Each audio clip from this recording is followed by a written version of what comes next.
Very good morning, dear students. So, today we are continuing the various types of microbial interactions. So, in the last class, we have discussed mutualism, which was a positive interaction where both the organism got benefited, and another important example for mutualism positive interaction is commensalism. This is the next topic mentioned in your syllabus. So commensalism, it is a positive interaction in which one population benefit while other population is unaffected or not benefited, and it is a unidirectional relationship. Always is a unidirectional relationship.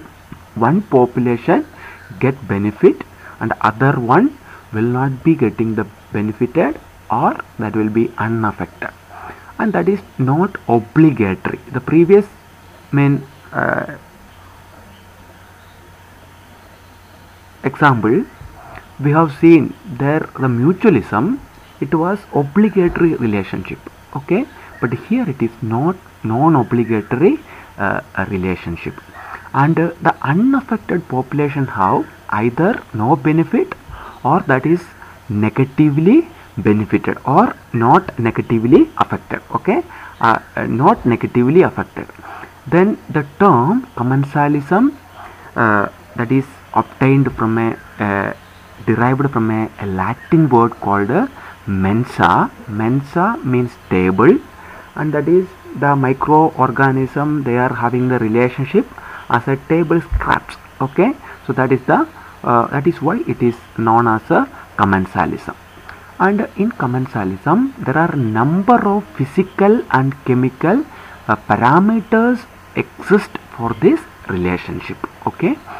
Then we are going to discuss what are the various methods, what are the various relationships, various mechanistic aspects of commensalism.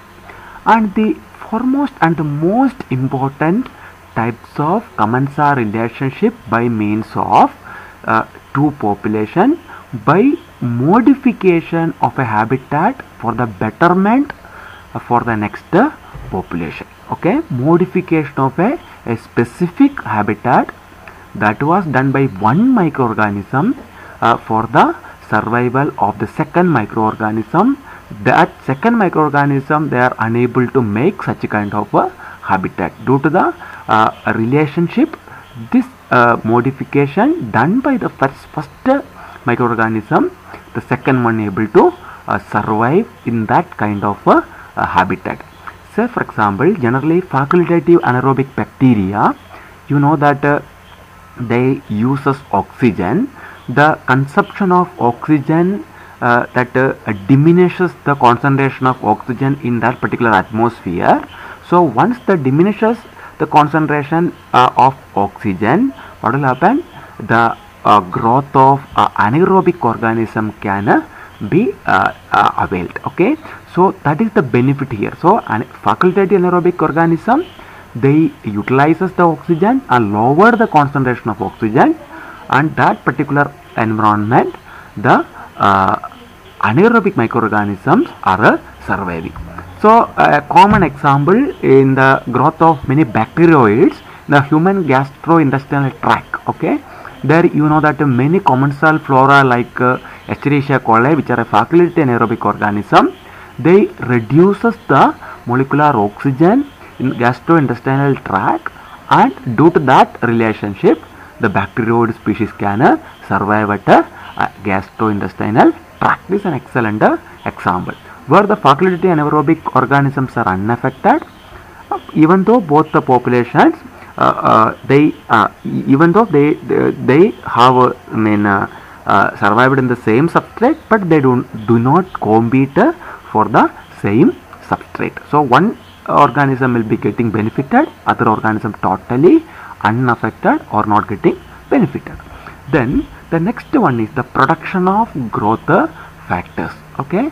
So the production of the next commensal relationships are mainly happening for the production of growth factors such as vitamins, amino acid, and many other growth factors that will be utilized by the by many bacteria.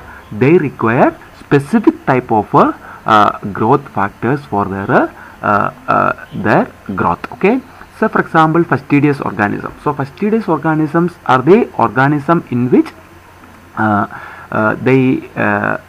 they require specific type of growth parameters such as vitamin and amino acid for their growth. An example, Flowobacterium brevis that produces the sulfur containing amino acid that can be acted as the growth factor that will be provided to Legionella pneumophilia, and this Legionella pneumophilia utilized by the cysteine that is produced by Flowobacterium. From this relationship, Flowobacterium is not affected or not getting benefited, but Legionella will be getting benefited. This is what I told. One population is completely getting benefited, other population is unaffected. Okay, so that is the main example. Then the third mechanism of commensal relationship, the transformation of insoluble compounds to soluble compounds and soluble compounds to the gaseous components. Okay, so that is the importance, transformation of insoluble compounds to soluble form and soluble forms to the gaseous form. Then when such a kind of commensal relationship happens, so you know that the change of the state, okay, that is from solid to liquid and liquid to gas. Okay, so what will happen? The movement will happen through other habitat. The movement of this particular substances will happen through the habitat. Okay, so and the newly produced habitat will be getting such a kind of a phase, and the organism will be getting benefited. But unfortunately, that organism will not be able to produce such a kind of a habitat that is produced by the activity of certain type of bacteria. Excellent example is methanogens. Methanogenesis is a process of production of methane gas. Okay, so the methane produced in the solid sediment benefit methane oxidizing population in the water. The methane that is produced in the soil sediment that changes the phase to from solid to liquid, and the methanogens will be able to produce methane in such a kind of environment. So an example of that particular process is the anaerobic respiration and fermentation that is made by many organisms that produces that is responsible for the production of methane in many cases. Okay, and another example is D-sulfovibrio. So you know that is a very typical organism that produces acetate and hydrogen from sulfate and lactate as the substrate by using the following this main reaction. Okay, and what will happen? The acetate and hydrogen will be supplied by D-sulfovibrio that will be utilized by this methanobacterium. Okay, methanobacterium, and methanobacterium reduces carbon dioxide to methane by using such a kind of interaction. So that is another important example. Then the next important example, the production of hydrogen sulfide in the sediment layer by photoautotrophic sulfur bacteria. So hydrogen sulfide, we have already discussed the sulfur cycle.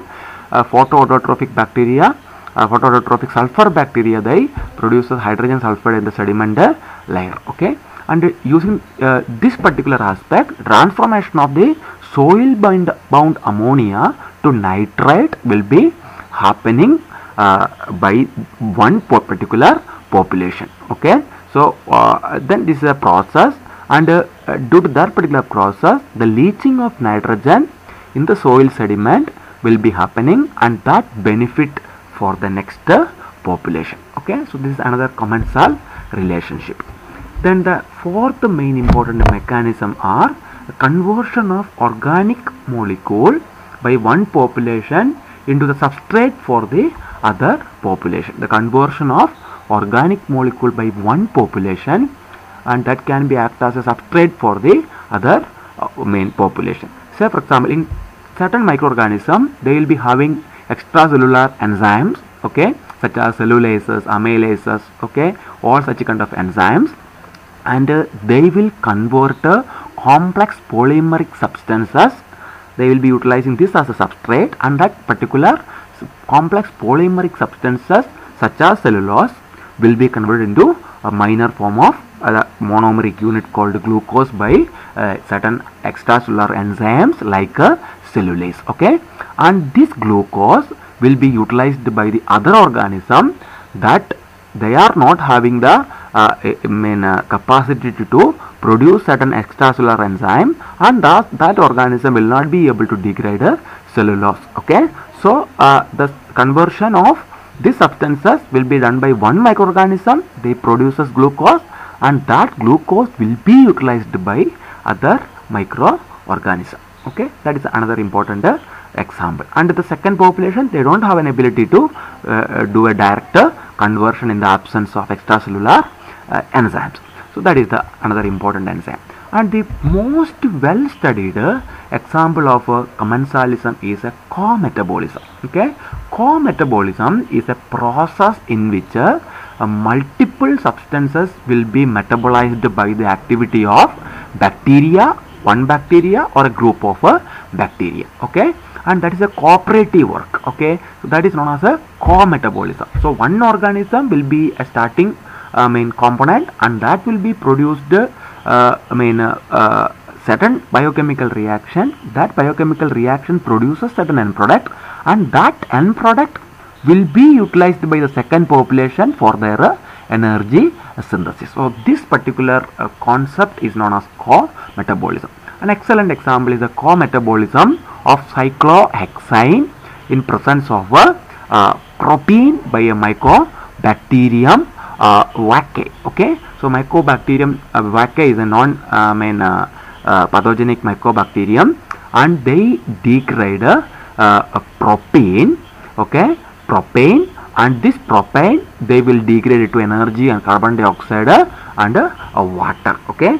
So during this particular process, the mycobacterium will be able to convert propane. Along with that, the co-metabolism will be happening, okay. That means to say cyclohexane also will be involved in the same pathway, and the cyclohexane will be converted into cyclohexanone, okay. So this propane and cyclohexane will be converted into propane will be converted into the energy. At the same time, cyclohexane will be converted into cyclohexanone, okay. So this particular step is known as co-metabolism, okay. And once the cyclohexanone is produced, you can see that that particular component will be converted into cyclohexanol, okay, cyclohexanol, and this cyclohexanol is acting as a starting component or substrate for the conversion of this compound into energy, carbon dioxide, water by the second bacteria. Say for example Pseudomonas, okay. Pseudomonas doesn't have a direct capacity to convert cyclohexane to energy into carbon dioxide, okay. They don't have an ability to convert cyclohexane to cyclohexanol. So once cyclohexanol is produced as an end product of this pathway, then Pseudomonas can come and catalyze this biochemical reaction, and they can degrade this cyclohexanol into energy, carbon dioxide and water, okay. So here you can see this particular process, the co-metabolism of cyclohexane, okay. Here you can see due to this degradation of cyclohexane, mycobacterium vaccae doesn't get any benefit, okay, and this process will be getting benefited to the second population called Pseudomonas. That is what I told you. One particular population will be getting benefited, but due to this particular process, this doesn't cause any harm to mycobacterium also, okay. So that is another important aspect. So this is an excellent example of commensalism. Then the another important example is removal or neutralization of toxic substances, okay, destruction of many toxic substances, okay.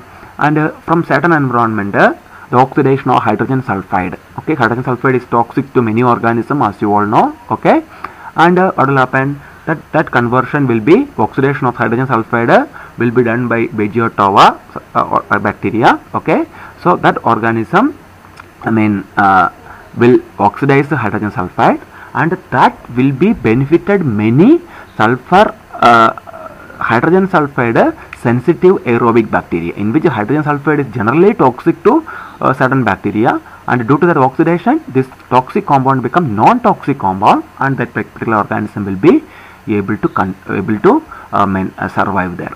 And next one is the precipitation of heavy metals such as mercuric sulfate by mercuric sulfate reducers. Okay, so they will be reduced this component into non-toxic form. Okay, so production of certain volatile mercuric compound by certain types of hydrogen sulfide producers by bacteria in a aquatic ecosystem removes the metal toxicity. So that is the next important example. The next one is detoxification by immobilization. Okay, immobilization is one important aspect in environmental microbiology. We have already discussed. Okay, they will be able to degrade so many components by means of this particular process. An example is Leptotrix. They are able to reduce concentration of manganese. Okay, and that reduction will help to certain microorganisms in which manganese is toxic to them. Okay, so Leptotrix. Okay, here this is the electron microscopic picture of Leptotrix. Okay, Leptotrix will reduces the manganese concentration, so that certain organism in which manganese is toxic, that organism is able to survive in that particular environment. So that is the example of again detoxification, that detoxifies the concentration of this particular metal. Okay, that's the next important example. And another common example is an epiphytic bacteria. Okay, the epiphytic bacteria that is commonly present in so many surfaces such as plant, animal, skin. Okay, various type of surfaces. Okay, the bacteria attached to the surface of several kind of organisms. So the growth of such a kind of organism over a surface of another organism is known as epiphytic organism. Okay, this kind of organism generally colonizes the surface of many bacteria and fungi. Similarly, they will be able to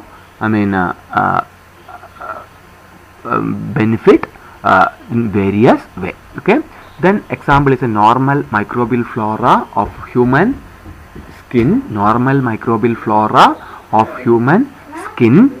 Okay, so normal microbial flora of human skin. Okay, and this human skin will be done by the